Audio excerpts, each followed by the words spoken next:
I honestly don't even know who their backup running back is, but he's not Najee Harris, and especially without that offensive line, he's not going to – the offense is going to struggle. So on today's Top Shelf Tuesday edition of the Odd Coaches Podcast, Dr. Adams and Coach Francis and the OCP team of correspondents recap NFL Week 1.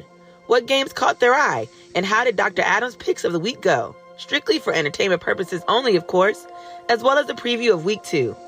Welcome to today's show. The Odd Coaches Podcast is sponsored by the CKA Save Project. The CKA Save Project is an industry leader in providing student-athlete academic and athletic support. From assessing student-athletes' academic and athletic skills, to measuring and monitoring student-athlete academic progress, to improving student-athlete time management and organizational skills, the CKA Save Project provides wraparound services for student-athletes from middle school through college. For more information, visit us on the web at www.ckasaveproject.org or schedule a free consultation with Dr. Keith Adams by emailing cka@ckasaveproject.org. Greetings and salutations and welcome to the Odd Coaches Podcast. I am your host, Dr. Keith Adams, and my partner is on assignment, but he may squeeze us in. But with us today, have no fear, the team is here. We have Will Cotton with us. Cotton, man, how are you this evening? Doing great. All right. We have Chris Shar, the Raiders correspondent, and it's always good to have him here. Yeah, not a happy day for me for the Raiders, but hey, it's week 1. Let's go. All right. And my man, the unofficial funder of all things Odd Coaches Podcast, Brian Beaubien, coming in with a win. Brian, how you feeling, man? better than last week, but hopefully not as good as next week. All right. So before we begin, the social studies teacher in me would be remiss if I did not note that today we are recording on the anniversary of September 11th. I was teaching at Wooten High School. I was finishing up my master's program, and I actually taped the entire lesson as it happened. And I do not have tape fans, but literally teachers was coming in and out of my room, and teachers know when they're being videoed, and Brian and Chris will tell you, let it run when the observer comes in, whatever. And yeah, I will never, ever forget, just feeling of helplessness and having those real conversations with students. Chris, you're not social studies, so I will let you pause. But Brian, is there anything you would like to add? Because that is our wheelhouse, sir. I mean, I was actually still in school at the time. Kind of feeling go through it was a bit surreal, but I do know quite a few folks who were touched directly by 9/11, either at the Pentagon or in New York at the World Trade Center, and just thoughts can remain with them and their families as the time passes, but the impact of the day never fades. So thoughts with all of those folks. Chris, anything you'd like to add before I get the student perspective, because Will was a student at that time? Yeah, I was in Atlanta. I was working business. I was not a teacher. I remember coming back into the office that had maybe 15 people in it. And everybody before this day had different radio stations on at their desk. And I remember walking in and hearing the same thing over everybody's radio. And I was like, what happened? And it was a shock. It was something that we dealt with for weeks and months. I know being in Atlanta, it was a shock because some of the pilots of those planes that went into the Trade Center actually trained in the Atlanta area. So it was something that was very devastating to our community, and we will never forget it. Absolutely. And Will, if my Adams memory serves me, you were in middle school, right? No, I was actually a sophomore in high school. You were a sophomore. Okay. Yep, I was about 14, 15. Most thing I kind of remember now is I didn't really understand what was going on when I was younger. Now that I'm older, seeing how the ripples that kind of took their effect in where they're now, just power frame. You know what I'm saying? A lot of times I'll even go back and pinpoint like what was going on, the history is going now, and how did that affect what's going on now. So it's just surreal. I didn't really, as a kid, I had limited intellect in terms of thinking about what could the world or what's going on, things like that. But now, obviously, a grown man, I couldn't. It's a world that we're living in now, and one that was definitely created by 9/11 and fear and terrorism, and even using the word terrorist. That became a staple in our culture now in America. There really wasn't a lot of that, from at least from what I remember coming up, at least particularly as brown people and Arab people. So it's just surreal. It's just real. One of the things that will always stick with me in all my life. And my aunt is a New York Police Department former retired. So shout out with her. Always remember. Thank you for her service. Thank you for all their service, and always remember. All right. Well, again, thank you, gentlemen, for that. So let's get into the foolishness of week one. So segment one is my segment as the producer of the show, and that's my games of interest. And I'm going to say some things and then give our panel an opportunity to respond to the things that caught my eye. In our segment two, we're going to do 4 quick hitters. Today's best, according to our panelists, today's biggest surprise, today's biggest disappointment, and what we should look for next week. And segment 3, strictly for entertainment purposes only. So you will see how well I did or didn't do. Secret hint, I didn't do very well, but that's okay. So Pitt and Cincy caught my eye, fellas. Here's what caught my eye with that. Good win, but the Pittsburgh Steelers believe the star pass rusher and reigning NFL Defensive Player of the Year, TJ Watt, suffered a torn pectoral muscle. Well, the unofficial injury correspondent of the CKA State Project, my wife, Tamisha, said, torn pec, week 1? Yeah, good luck with that. So I don't think TJ Watt's going to come back this season. And then in addition, Najee Harris exited with a Liz Frank injury, and he'd been dealing with that for a while. So, I love Mike Tomlin, and I took Steelers for a season total, fellas. But those are 2 big injuries. Cotton Man, starting with you, any thoughts on Pittsburgh, Cincinnati? I think Mike Tomlin is a great coach. I think I think he got his people ready to go week 1. He kind of knew, what was going on for the, that they were going to be the underdog for the season. So, and there's certain things that you're going to overcome. Harris getting hurt, obviously that hurts. Watt, devastated. You know what I'm saying? Trubisky played terrible. Outside of things, he threw ahead. I think he may be the only quarterback who had like over 35 attempts, and he didn't have 200 yards. It's going to be a long season for them. I'm glad they got this win. They can take that momentum into the next week. I forget who they play next week. But they can go into at least know that, hey, we're not going to be 0-6, 0-17 this year. So good win for them, but long road. Brian, any thoughts on the Pittsburgh game, sir? Yeah, their defense is going to keep them in games this year, even without Watt. They have a bit of a system. Losing 15 to 20 sacks is a problem, but they can have the next man up, and they're not going to, losing Watt is not going to decimate the defense. Their secondary showed out today as well. The bigger problem for them is their offense is going to be anemic no matter who the quarterback is. Their offensive line is disgusting, and Liz Frank injury is going to linger. Najee Harris is not going to be Najee Harris for a while unless they just rest him. And I honestly don't even know who their backup running back is, but he's not Najee Harris, and especially without that offensive line, he's not going to. The offense is going to struggle. So they're going to put up 10, 15 points a game probably, and it's not going to be enough to keep them in most games. All right, Chris, any thoughts? Oh, I agree with Brian.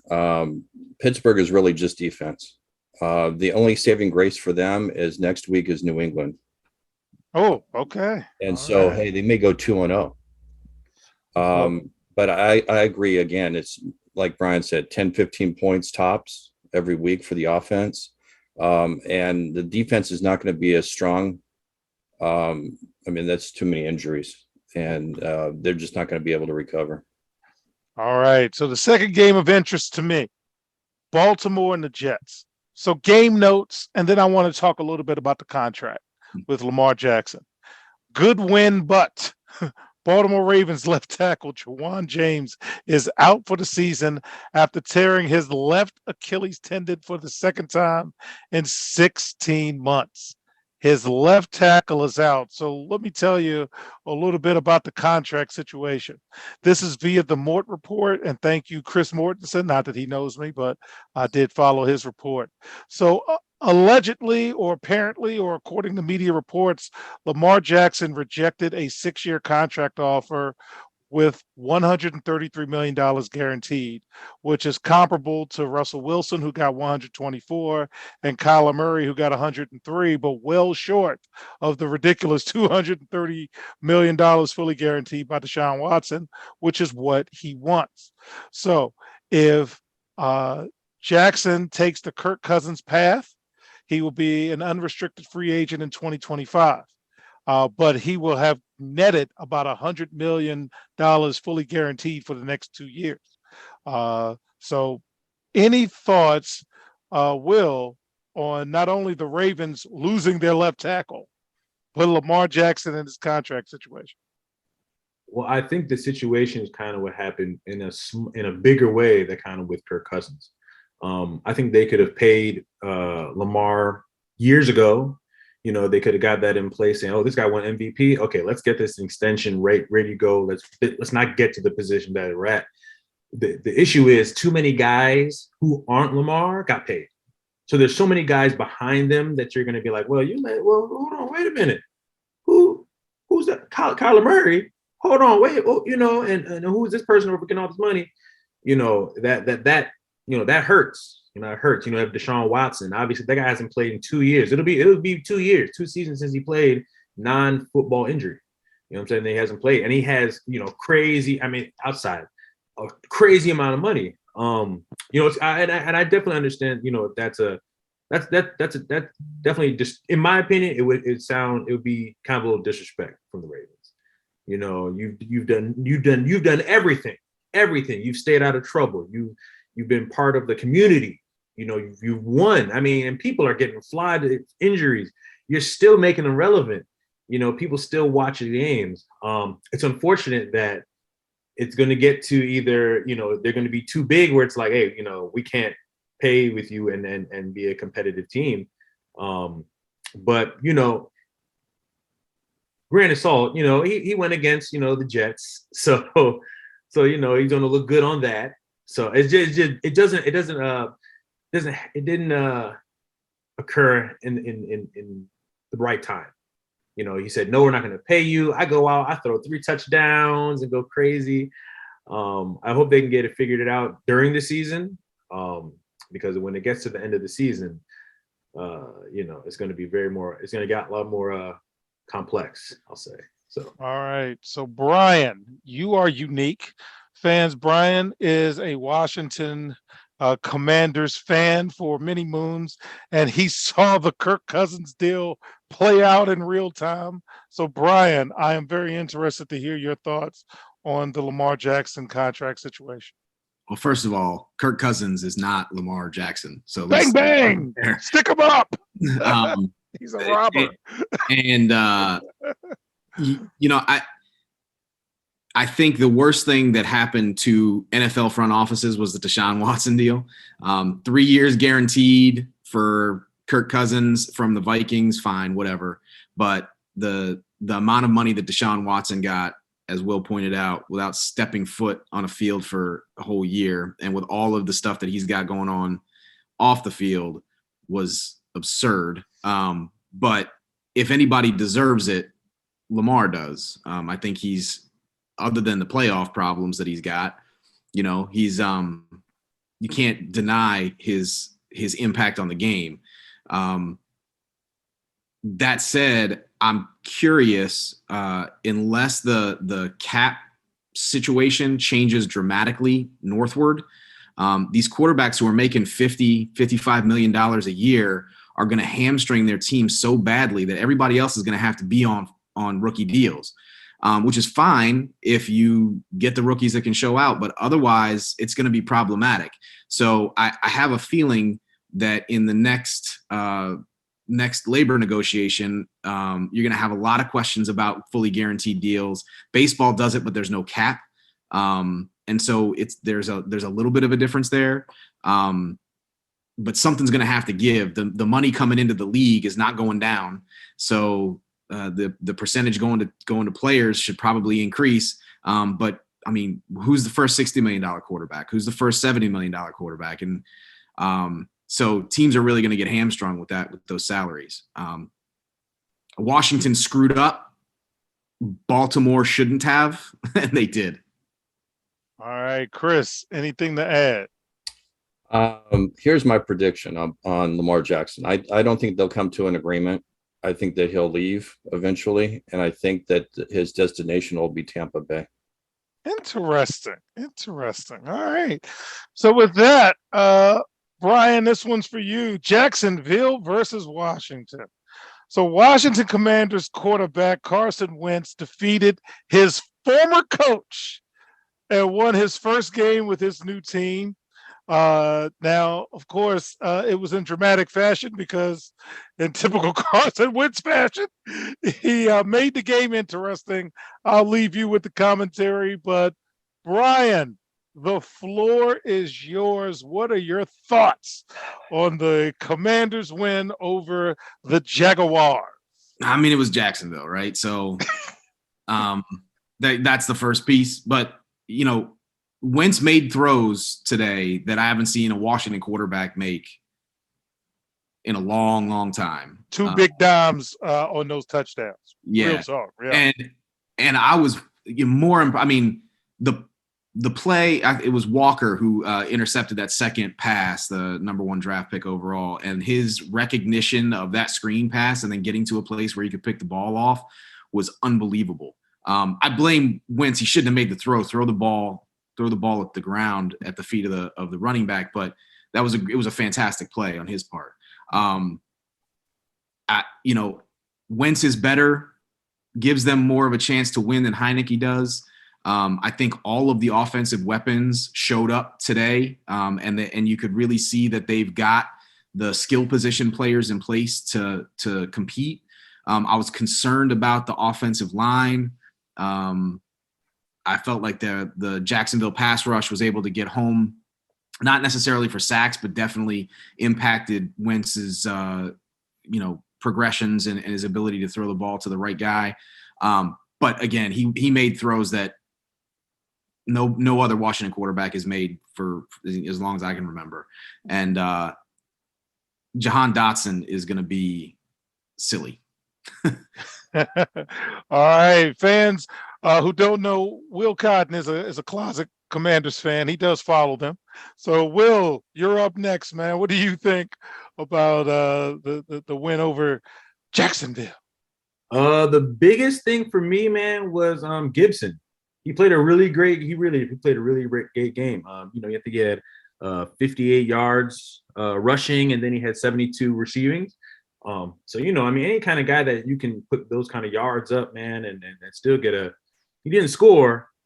Did he score? No, he didn't score. But he 100 yards all-purpose yards. You got to go for him.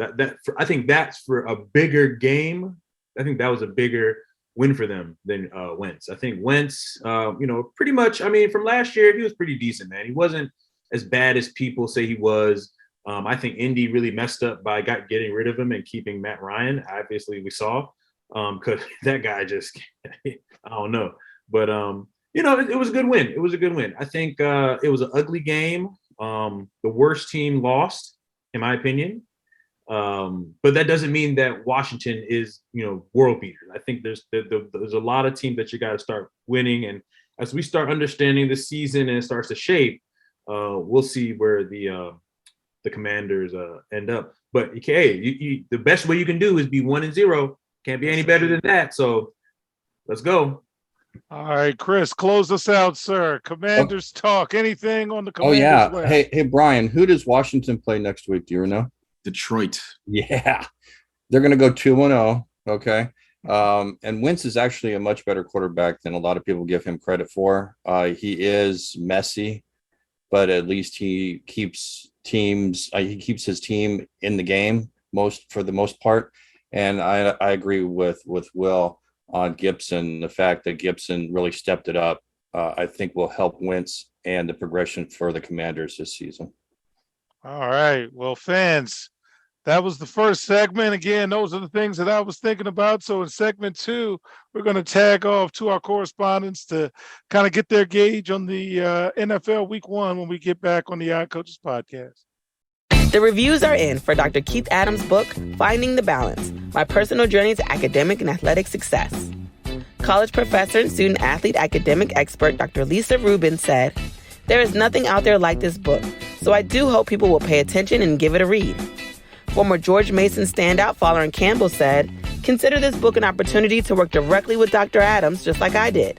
I assure you that there will be something you can take away that will be useful to you throughout your personal journey." Ryan Waite, a recent college graduate who is a software engineer, said, "I like how the book is based on research, which makes it good for general students as well as student athletes." The book serves as both a memoir to Dr. Adams' 30-year academic and athletic career, as well as an instructional guide to assist student athletes, parents, coaches, teachers, and administrators navigate through the challenges of finding a better balance between academic and athletic success. The book includes over 15 personal stories and anecdotes from Dr. Adams, along with numerous former players and colleagues from a variety of sports and endeavors. You can order your copy at www.ckasaveproject.org. From the main page, simply click CKA Save Project Services and order the Find the Balance book. For more information, contact Dr. Keith Adams by email at cka@ckasaveproject.org. Welcome back to the Odd Coaches podcast in segment 2. It's all about the team correspondence. So today's best. Will, what was the best thing you saw today, sir?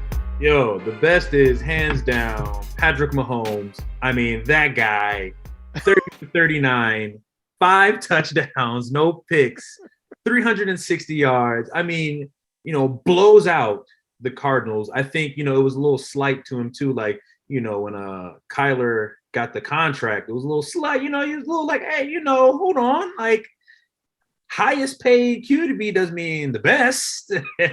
And he outshined him, man. I mean, Kyler had 193, barely under, he was under 200, and Mahomes smoked him, especially when a lot of people are saying, oh, he's not going to be the best with Tyreek, and they're going to focus on Kelsey, and Kelsey still had 121 with a touchdown and 8 catches.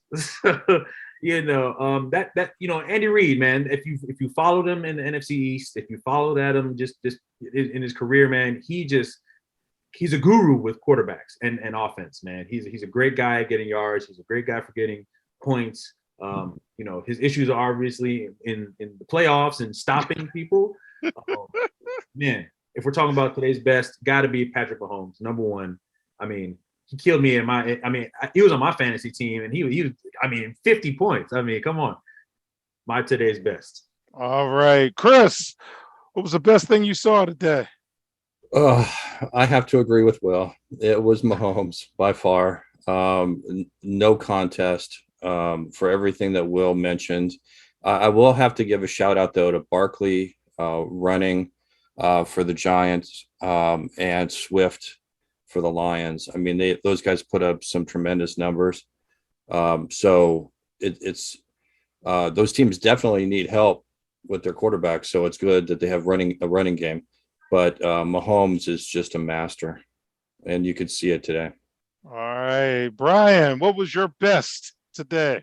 I'm gonna go 3 for 3. Mahomes was unbelievable, and he didn't throw a single touchdown pass to Schuster or Valdez-Scantling, so he hasn't even tapped into the full complement of his receiver core at this point.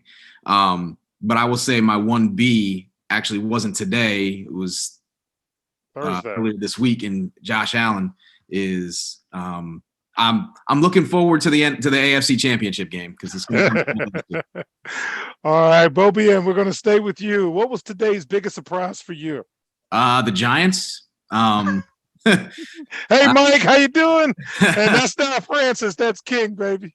I mean, I knew Saquon was going to be back and healthy. I didn't think that it would make much of a difference in the grand scheme of things because I didn't think that they would be able to do much else. But they needed a missed field goal in the final seconds, but a win is a win, and so they were my biggest surprise. All right, Will, what was your biggest surprise today? The biggest surprise for me, man, I mean, obviously I could say, what Brian said with who's the last guy he said? The Giants. Yeah, he said we were the Giants, but I like to start with the Bears. I mean, started out ugly. I mean, the weather was terrible. Everyone was talking trash about Fields all day. They were, Trey Lance is really coming in as new and and they slowly and they took control of that game, man, and they didn't give any touchdowns in the second half. I think the 49ers maybe got a field goal and that's it. So that was definitely a big surprise for a lot of people because people really thought that 49ers were going to come in here and just walk all over the Bears. And they beat them, man. And they only beat them, they punched them in the mouth. They were hitting them, and that was the kind of game that they have to win. So great for them, man, and big surprise for me. So, yeah, good job for the Bears. All right, Chris, what was your biggest surprise today? Oh, I think my biggest surprise was the strength of everybody's defense. We had 7 fumbles.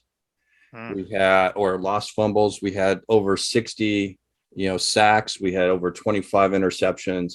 I mean, I know that most of these offenses haven't had a lot of time to gel together, especially in game situations, other than Mahomes maybe. But who doesn't need to have any time to gel. But when you look at this, it's tremendous to look at how the defense has really controlled all the games, even though you see some of the high scores, but defense really stepped up today. And that was a surprise to me. All right, Chris, we're going to stay with you. What was today's biggest disappointment for you? I would have to say Cincinnati's quarterback, Burrow. He was rushed a lot. I know he was sacked 7 times. But the dude threw, horrendous interceptions. And he was a big disappointment for somebody that should come out of the gate strong, and he just didn't. Another person I would add, just because, even though he didn't have a bad day, would be Tyreek Hill, just because there were so many high expectations on him, and he did not score. So just that fact is, I was kind of disappointed with him, but Burrow definitely is my top one. All right, Brian, what was your biggest disappointment today? I think that Aaron Rodgers didn't get hit even more than he did. I watched that game and I'm just by and large disappointed with the Packers offense. I know they're without Devontae Adams, but there's no punch there at all. And I give it about another quarter and a half before Aaron Rodgers decides to punch one of his receivers in the head, because the look on his face when Watson, I think it was Watson, is that the guy's name, the rookie receiver for them, dropped that pass on the very first play from scrimmage that should have been a 75-yard touchdown pass. And the look on his face was just like, come on, find me somebody who can catch the ball. He's not going to last the season. All right, Will, what's your biggest disappointment today? For me, today didn't happen. Today actually happened on Thursday, like my panelists. It was definitely the Rams, the biggest disappointment, man. I mean, not from a standpoint that they lost. I understand that it happens. But, the way they got lost, every facet, they just got beat up, man. Defense, offense, special teams, just beat up, man. Stafford played really bad. Allen Robinson, Jesus, good. I don't know what to say about that guy. They brought him over here to replace, OBJ. and Robert Woods. And I mean, I wish they had those two guys back. Cup, he's always do his thing, man. Cup gonna, do his thing. He got a great game. But that's we'll probably see moving forward. I mean, we'll see Stafford and we'll feed to Cup, and he'll eat in fantasy, but they can't sustain. They can't run the ball. I mean, even their defense didn't really do anything last night. So yeah, just really all around, just really disappointment, especially for the Rams, who, that team was banned. They revamped to actually make another run.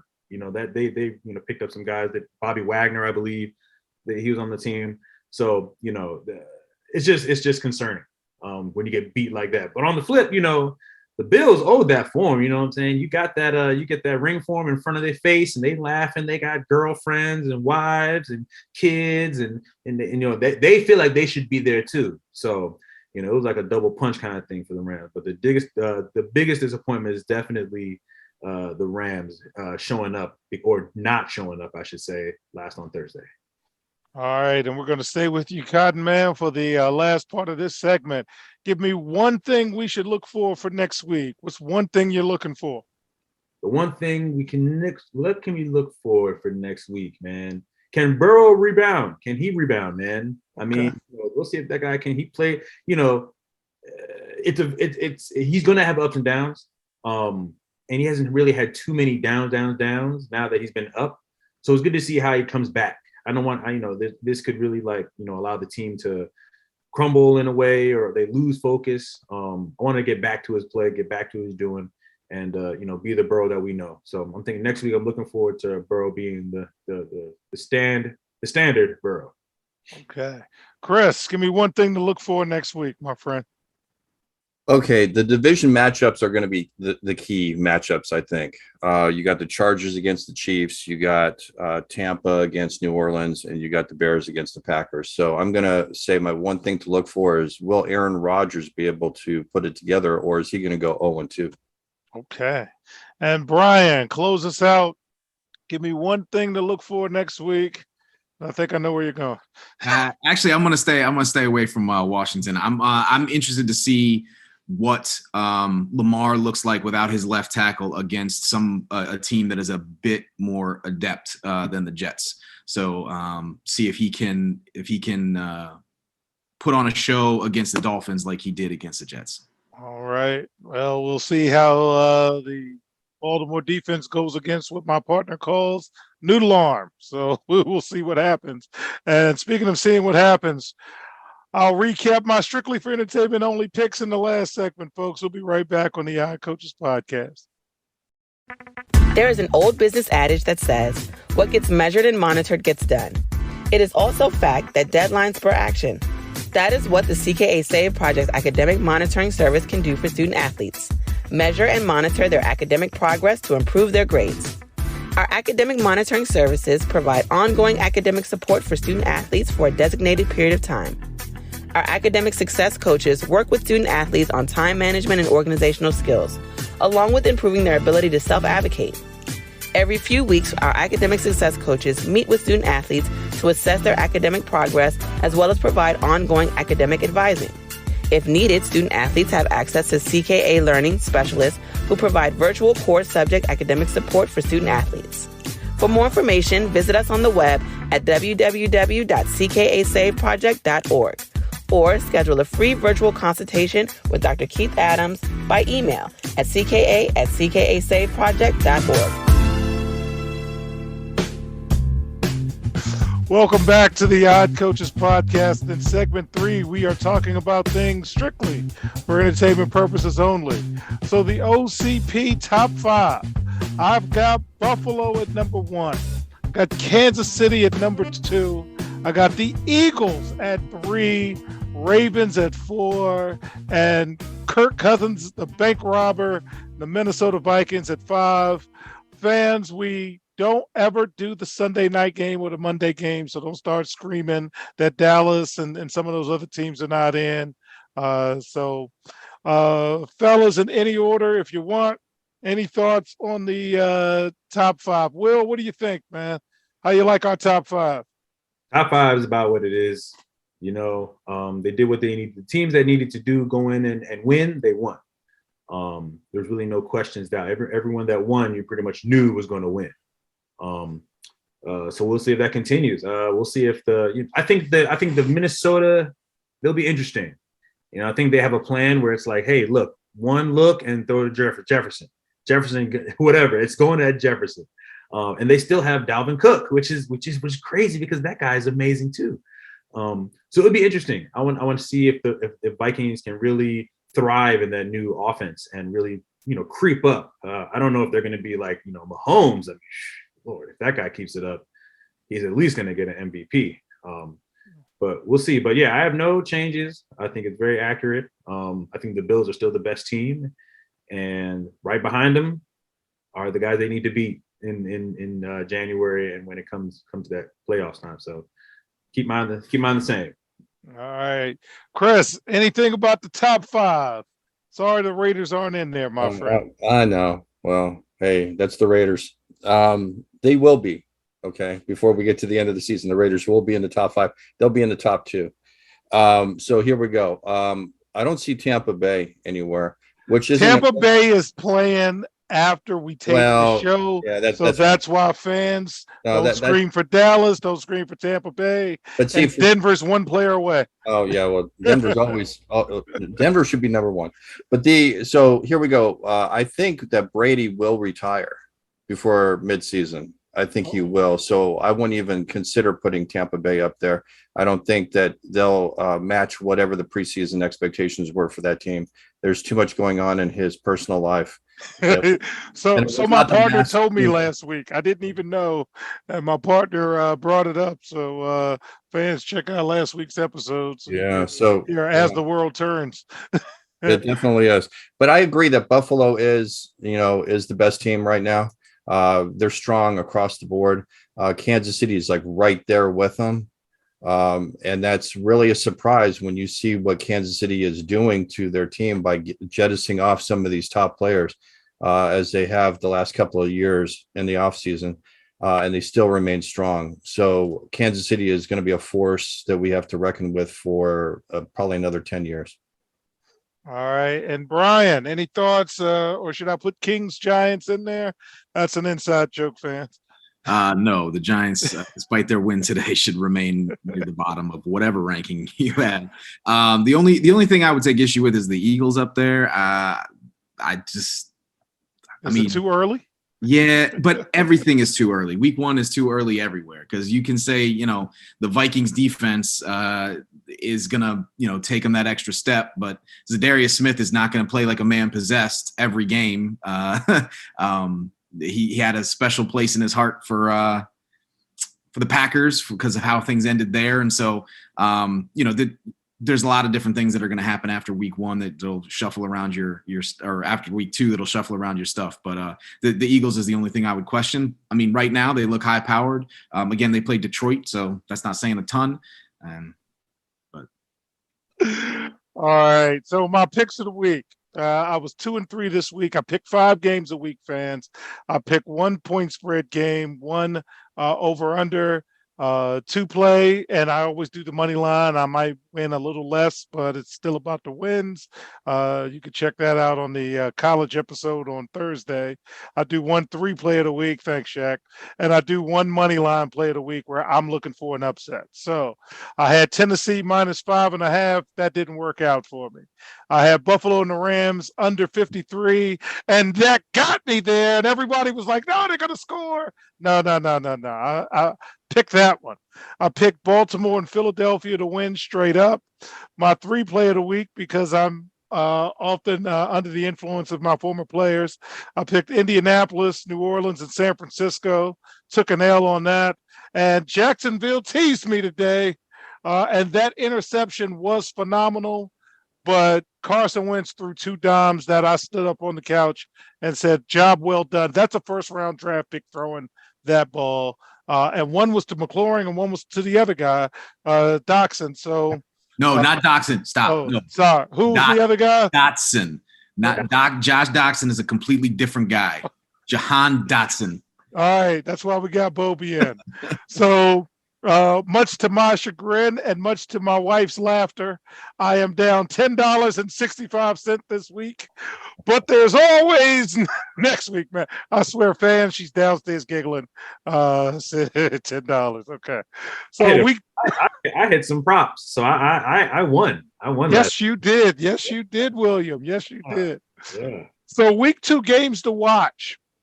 Washington and Detroit is a game I'm watching. I don't know if I'm putting anything on it, but I am watching it because, as we said in the preseason episode, they play for that dude, Will. They're playing for the guy at Detroit, and they're not getting wins, but they're competing.